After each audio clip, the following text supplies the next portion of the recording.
live in paradise.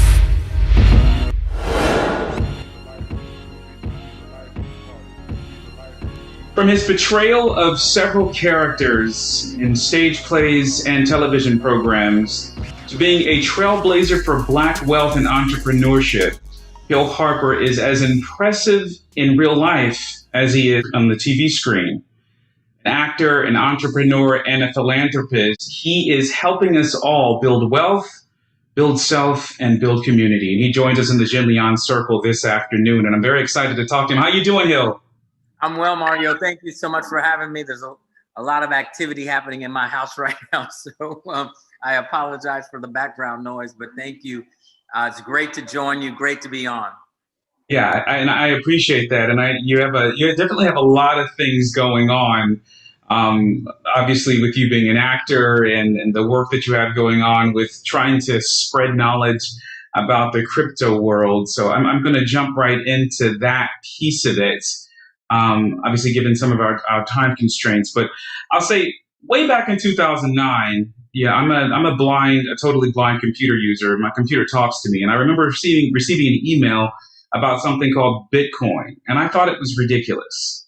No idea what it was. Read a little bit about it, basically email got, and I thought it was absolutely ridiculous. You know, what do they mean digital tokens? And at that point, it was less than a penny. Obviously, here we are. With currently today, Bitcoin being worth somewhere in the 30,000s today. A lot of us made that mistake.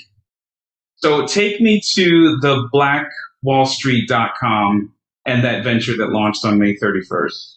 Absolutely. So first of all, you're not unlike many of us. I went to a conference called the Summit Series. I went to a few of their different conferences they would have. And this particular one, they had breakout sessions where you could go learn about different things. And this one breakout session was to learn about Bitcoin.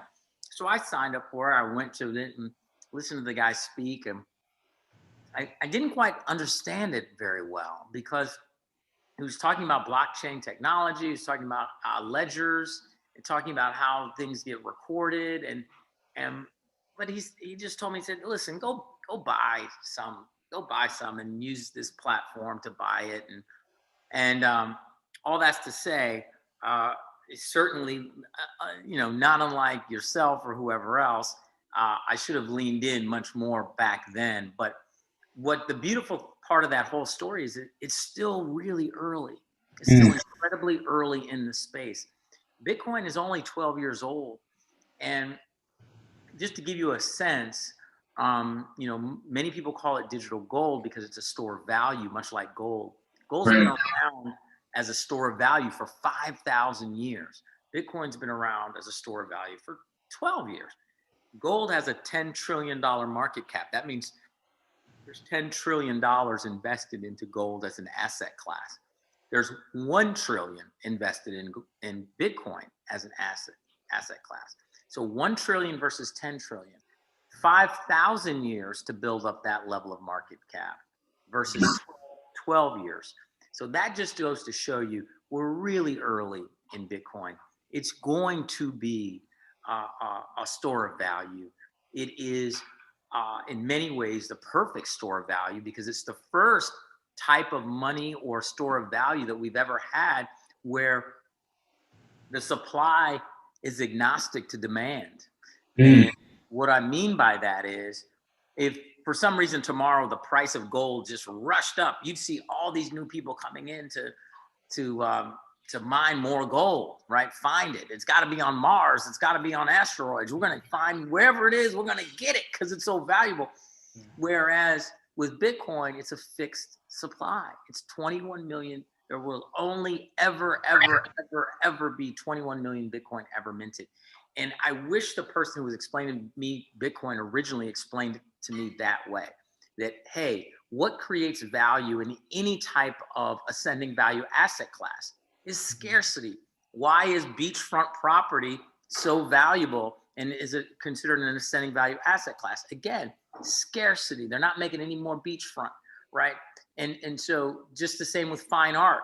You could take the exact same artist, if you had the exact same art with the exact same piece of art, do 500 lithographs, but then you have one that is just the original that you can only have. That one is significantly more valuable than the lithographs because of scarcity. And so, so Bitcoin is the exact same way. Out of all the crypto assets, ultimately its supply will be the most scarce, and therefore it will be over time, short term very volatile, but over time an ascending value asset class. Why is it important for Black folk to be in and on? Is because never in history have we been able to move into an asset class early and actually benefit from everyone else coming in later. And that's why I'm working so hard to educate folks, get them onto the Black Wall Street platform, get them dollar cost averaging into Bitcoin, and we literally can control this asset class. Wow. Wow. And so with that being said, the Black Wall Street is a digital wallet? Yes. So the Black Wall Street is a platform, but it starts, or the first MVP is a digital wallet, because we wanted to start with how we exchange in this new world as we're moving out of hard money fiat currency into digital currency and cryptocurrency. We need to own our own means of exchange. It's too often in too many places and too many instances in the tech world where we as Black folks have other people have monetized our culture and monetized our usage, yet we don't own the actual underlying platforms. Clubhouse just got a $4 billion valuation, largely built off the popularity of the Black community creating that. Look at Black Twitter and what it's done for Twitter. Look at what's happening with a number of other platforms. We, in many cases, certainly the streaming services, music streamers, etc., we create a lot of the value, but our culture ultimately is monetized and our usage is monetized by other people. Our goal with launching with the wallet first was the ability to recirculate the Black digital dollar and Black crypto dollar so that we could actually create a network or wealth effect within the ecosystem. And it was vital that we own the IP. So we built it where we own the code, we own the actual wallet. So many people, Mario, tried to get me to white label the wallet, saying, Hill, people have already built wallets, just use their wallets. Don't build it from scratch. You're going to spend way more money and you're going to do this. And I said, yeah, it's going to cost me more and there's going to be more friction points and we're going to have to iterate and make it better and solve it. But I can't go into my community and say, hey, we have to start owning if I'm not owning myself. Then I'm just a marketing tool for someone else's technology, right? Absolutely. The context of practicing what you preach. Absolutely. So that's where we're at. I just plead everybody who's listening and watching us right now to download the Black Wall Street app. It's on both, iOS, Android, in your Apple Store and your Google Play Store. Please download it. It's called, make sure you put the in there, the Black Wall Street. Download that app and start watching the videos, educating yourself about cryptocurrency and other financial literacy tools, and then start buying and just dollar cost averaging into Bitcoin on the platform. If you can afford $5 a day, great. If you can afford $5 a week, great. If you can afford $5 a month, fine.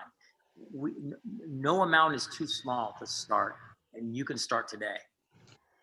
So within the crypto world, is Bitcoin the only asset that you're banking your money on, or are there any other cryptocurrencies that you're eyeing? No, there are others that I've invested in, but Bitcoin is the foundation. I often say, hey, if your size and scope of a building, like when you're in New York City and you look down, if they're building a tall building, they dig way deep. You need the size and thickness of your foundation is directly proportional to the size and scope of your goals and dreams. And so you need a solid foundation financially. Bitcoin is that financial foundation.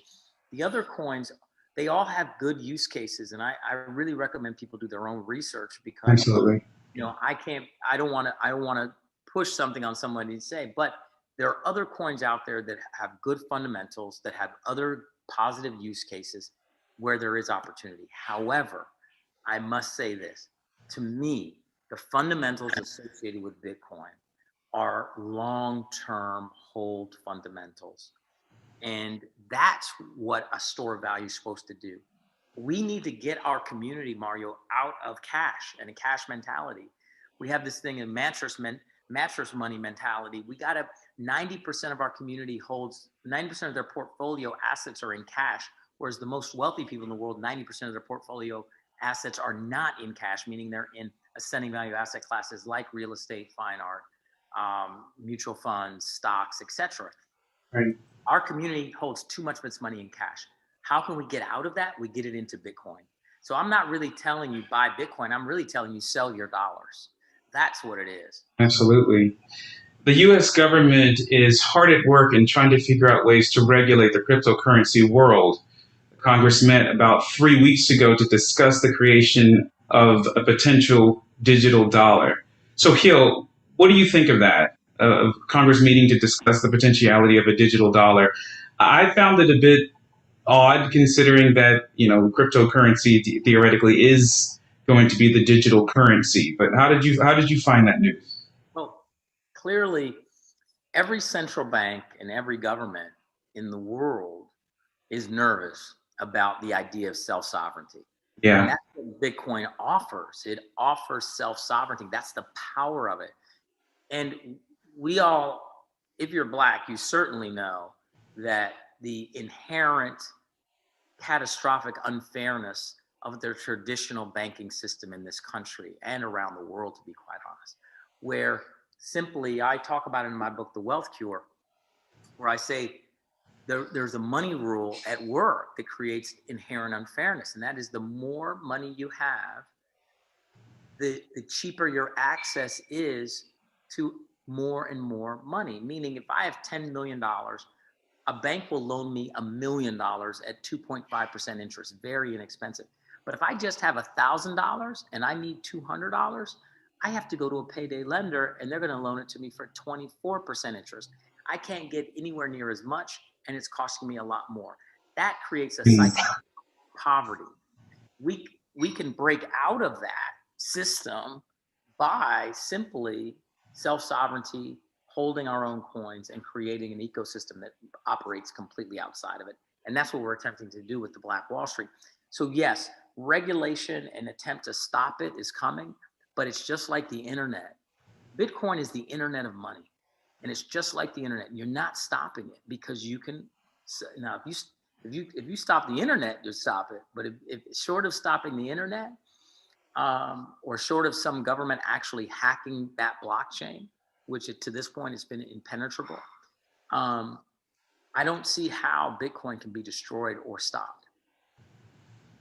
Wow, and that's fascinating. One of the things that I found interesting by you, but obviously, and I'm blind, but I've been listening to you play characters for a very long time.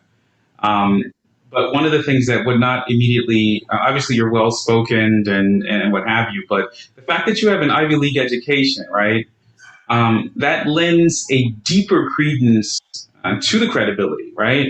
Um, you speak the language and you speak the facts. I think that is extremely inspiring. So that leads me to this next question. At some point, two roads diverged. You decided to head into acting. And I know we're short on time, so I just have two more questions for you. But you decided to head into acting, right? What sent you that? What sent you that way? While you had entrepreneurship as a side gig. You know, I'm always, Mario, of the mind that you follow your heart. Mm, And when I went to college, I took a theater arts class, Voice for the Actor Shakespeare, Theater Arts 21, taught by Professor Barbara Tannenbaum. That was my first semester freshman year at Brown University. And I fell in love with acting because I saw it as a way that you could actually make positive impact in the world, that through characters you play and through stories you tell. I still feel that way. I still, these many years later, from the first time I took my first acting class. And so my goal has always been around impact and legacy. mm, How can I have a positive impact in the world, and how can it be legacy? Meaning, how could that impact last and not just be a flash in the pan? And so, so acting is one way that I saw that. But then, as you grow in your experience and you meet different people and you see different things, once I started writing my books, I realized, oh, writing books about things that matter is another way to do that. And then I realized, oh, let's be pretty honest. And this is why I wrote the book, The Wealth Cure. if you really want to make change that lasts, you got to follow the money, and let's just be real. And that's not to sound cynical, and that's not to, but it's just true. Because one thing we never talk about is fundamentally, we as Black folks experienced 500 years of horrific, catastrophic treatment Yeah. from people, Insurmountable oppression. insurmountable, from people who, because they wanted to gain wealth, even all this, everything we talk about, social justice and racism, you cannot have social justice without economic justice. It's all rooted in wealth creation. The greatest transfer of wealth in the history of the world went to people who had the despicable taste to actually hold humans as chattel property just so they could gain wealth. So if you really want to strip it bare, you follow the money.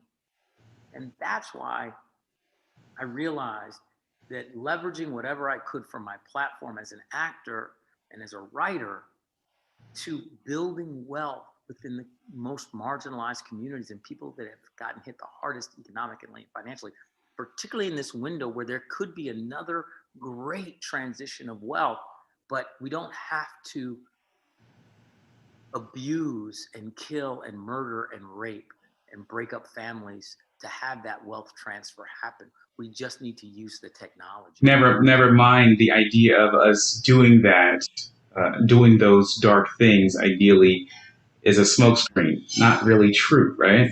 Right. Sure, some do, but culturally, if you can get people to think that's all you're up to, that's another way you hold people back. Well, lastly, Hill, I think this is a great phrase that you've touted, right? You can't be free if the cost of being you is too high. Break that down for people. That's powerful. Yeah. So that's the number one quote pulled out of my book, The Wealth Cure. You can't be free if the cost of being you is too high. And it's simply this: is that it's a multiple entendre. And the first part that we have to point out is, in the world, it's expensive to be poor. And what do I mean by that? I mean that if you look at all the financial services and products and inflation and all the things, there are people working 3 jobs. They're barely making ends meet. And that means they're trading their time for money.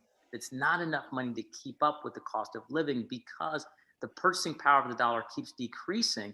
And this actually leads back to the point you're asking about governments actually creating their own digital dollar. You know, they're going to create a digital dollar that has no limit, which is what governments have done with fiat. It's going to be virtually worthless as well, right? It will be a descending value asset because they're just going to be making more of it, which is what they're doing with paper currency. Right. 20% of the circulating supply was printed last year. But so you can't be free if the cost of you being you is too high, because so many of us, the cost of being us is way too high. We have stress, we have psychological costs, we have all of these different things, money, real money costs, cost of living increasing. Most of us, if we're holding most of our assets in cash, when our head hits the pillow at night, by the time we wake up in the morning, we're actually poorer than when we went to sleep.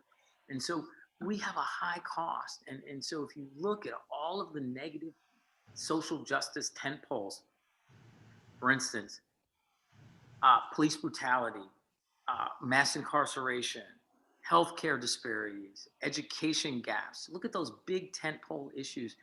The one thing that links the communities that are hit the hardest by all of those is poverty and economic fragility. And so if we could actually solve the money problem, make it less expensive for people to be them, then we solve many of these other problems, and we create optionality. Because truly what freedom is having options. If a young brother's growing up in a neighborhood where he thinks his only option is to be a drug dealer or a rapper or a basketball player, then that's pretty limiting, right? But if that's what he sees, then that's it. And so we have to create optionality. That's what freedom is. You have options to make choices and do what you want to do and live how you want to live. And so that's when you're free. And if the cost of being is too high, you have very limited options. So, well, there you have it. Definitely go to thebblackwallstreet.com to find out more information on how you can easily get into the Bitcoin fever. Obviously, it's one of the things that we definitely want to push as a minority. I want to thank you, Hill, for being a pioneer, for being a trailblazer for Black wealth and entrepreneurship. I think that, you know, a person that is as talented as you are in the arts, in real life, doing meaningful work, I think that makes you that much more human. You can catch Hill Harper's portrayal of Dr. Marcus Andrew in The Good Doctor on ABC. What's next? I'll give you the last word, Hill Harper, so you can speak directly to the people. Okay, well, thank you, Mario. First of all, you are an inspiration. So thank you for what you do and everything that you push through in your life and using technology to make sure that you have agency, that your voice is heard. So critical. So thank you, sir. And what's next is literally iterating and continuing to improve the digital wallet and digital ecosystem. I hope that everyone downloads it, and then please give me feedback.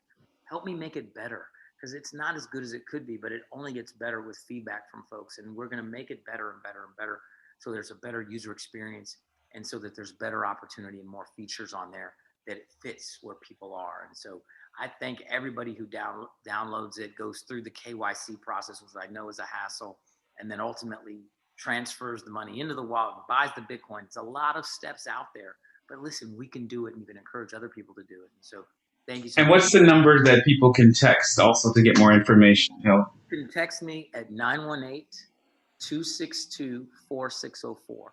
That's 918-262-4604 for more information, or DM me on my Instagram, and I'll make sure that you get it. Or you go to theblackwallstreet.com, which is our website, which is different than the app. So that's our website for a lot more information as well. So we have a lot of touch points. We're all in this together, everybody. You know, Dr. King said we're all tied together in a single garment of mutual destiny. I truly believe that Mario, your destiny is inextricably linked with mine, and vice versa.